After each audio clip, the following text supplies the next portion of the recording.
بسم اللہ الرحمن الرحیم۔ السلام علیکم۔ وہب بن منبع رضی اللہ تعالیٰ عنہ کہتے ہیں کہ بنی اسرائیل میں ایک عابد تھا کہ اس زمانے میں کوئی عابد اس کے مقابل نہ تھا۔ اس وقت میں 3 بھائی تھے، ان کی ایک بہن تھی جو باکرہ تھی۔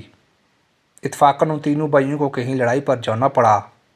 ان کو کوئی ایسا شخص نظر نہ آیا جس کے پاس اپنی بہن کو چھوڑ جائیں اور اس پر بھروسہ کریں، لہٰذا سب نے اس رائے پر اتفاق کیا کہ اس کو عابد کے سپرد کر جائیں۔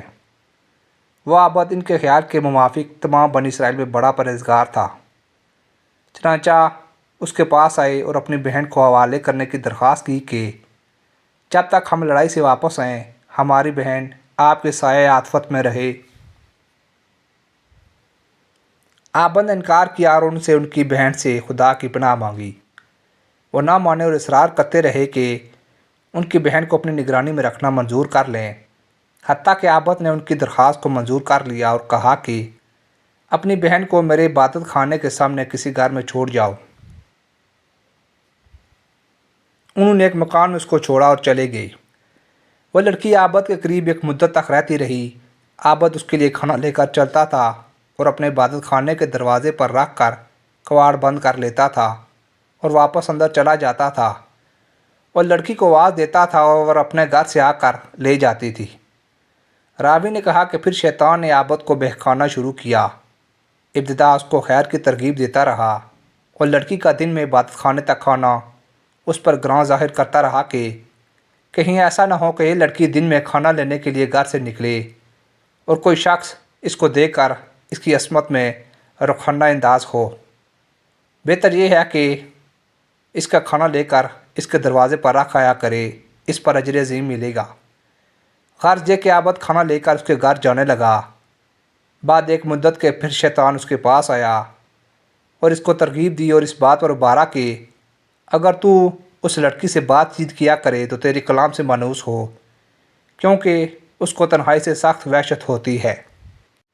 شیطان نے اس کا پیچھا نہ چھوڑا حتیٰ کہ وہ عابد اس لڑکی سے بات چیت کرنے لگا، اپنے عبادت خانے سے اتر کر اس کے پاس آنے لگا۔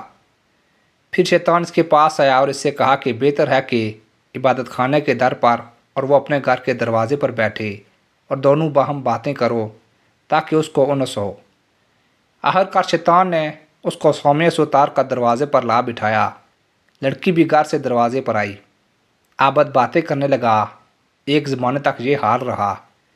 شیطان نے عابد کو پھر کار خیر کی رغبت دی اور کہا بہتر ہے کہ خود لڑکی کے گھر کے قریب جا کر بیٹھے اور ہم کلامی کرے، اس میں زیادہ دلداری ہے۔ عابد نے ایسا ہی کیا۔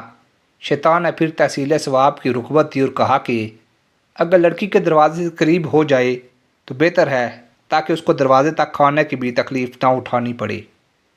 عابد نے یہی کیا کہ اپنے سومیہ سے لڑکی کے دروازے پر آ کر بیٹھتا تھا اور باتیں کرتا تھا۔ ایک عرصے تک یہی کیفیت رہی۔ شیطان نے پھر عابد کو ابھارا کہ اگر عین گھر کے اندر جا کر باتیں کیا کرے تو بہتر ہے تاکہ لڑکی باہر نہ آئے اور کوئی اس کا چہرہ نہ دیکھ پائے۔ غرض عابد نے شیوا اختیار کیا کہ لڑکی کے گھر کے اندر جا کر دن بھر اس سے باتیں کیا کرتا اور رات کو اپنے سومے میں چلا آتا۔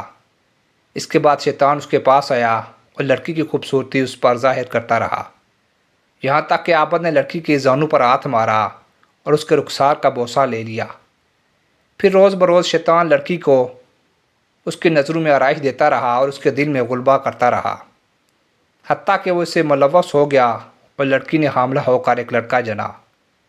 پھر شیطان عابد کے پاس آیا اور کہنے لگا کہ آپ بتاؤ کہ اگر اس لڑکی کے بھائی آ گئے اور اس بچے کو دیکھا تو تم کیا کرو گے؟ میں ڈرتا ہوں کہ تم ذلیل ہو جاؤ یا وہ تمہیں رسوا کریں۔ تم اس بچے کو زمین میں گاڑ دو، یہ لڑکی ضرور اس معاملے کو اپنے بھائیوں سے چھپائے گی، اس خوف سے کہیں وہ نہ جان لیں کہ تم نے اس کے ساتھ کیا حرکت کی۔ عابد نے ایسا ہی کیا اور بچے کو زمین میں گاڑ دیا۔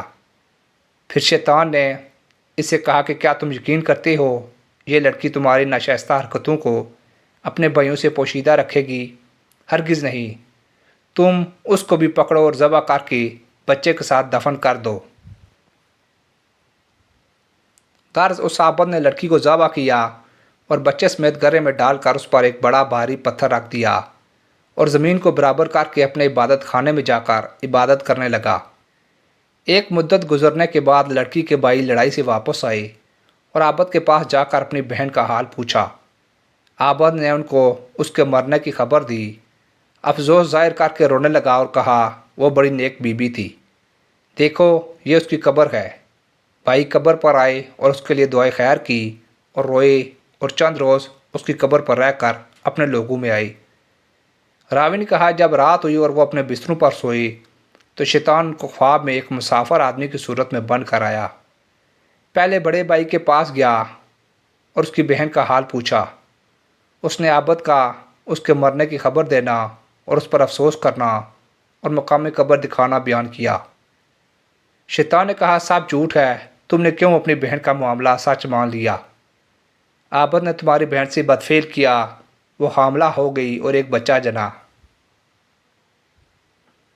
عابد نے تمہارے ڈر کے مارے اس بچے کو اس کی ماں میں ذبح کیا اور گڑھا کھود کر دونوں کو ڈال دیا۔ جس گھر میں وہ تھی اس کے اندر داخل ہونے میں وہ گڑھا داہنی جانب پڑتا ہے۔ تم چلو اور اس گھر میں جا کر دیکھو، تم کو وہاں دونوں ماں بیٹے ایک جگہ ملیں گے جیسا کہ میں تم سے بیان کر چکا ہوں۔ پھر شیطان منجلے بھائی کے خواب میں آیا، اس سے بھی ایسا ہی کہا۔ پھر چھوٹے کے پاس گیا، اس سے بھی یہی گفتگو کی۔ جب صبح ہوئی تو سب لوگ بیدار ہوئے اور تینوں اپنے خواب سے تعجب میں تھے۔ ہر ایک آپس میں ایک دوسرے سے بیان کرنے لگا کہ میں نے رات عجیب خواب دیکھا۔ سب نے باہم جو کچھ دیکھا تھا بیان کیا۔ بڑے بھائی نے کہا یہ خواب فقط ایک خیال ہے اور کچھ نہیں، یہ ذکر چھوڑو اور اپنا کام کرو۔ چھوٹا کہنے لگا کہ میں تو جب تک اس مقام کو دیکھ نہ لوں گا باز نہ ہوں گا۔